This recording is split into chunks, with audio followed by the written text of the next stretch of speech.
আপসের নেত্রী বেগম খালেদা জিয়া আমাদের ছেড়ে তিনি চলে গেছেন। আপনারা সবাই ওনার রুহের মাগফিরাত কামনায় দোয়া করবেন এবং আগামীকালকে জোহরের পরে ঢাকাতে ওনার জানাজা অনুষ্ঠিত হবে। আপনারা যারা শরীক হতে চান সেখানে যেতে পারবেন।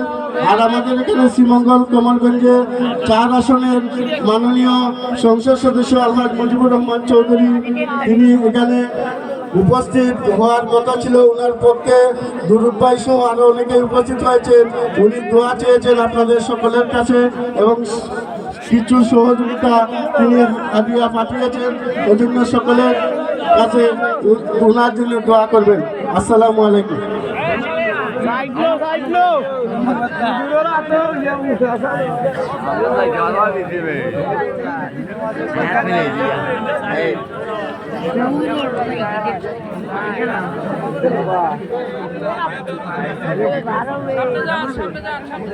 রোহান মাদ্রাসার ছাত্র, তোমার চাচা তোমার জন্য অপেক্ষা করতেছেন, মৌলভীবাজার থেকে আসছেন।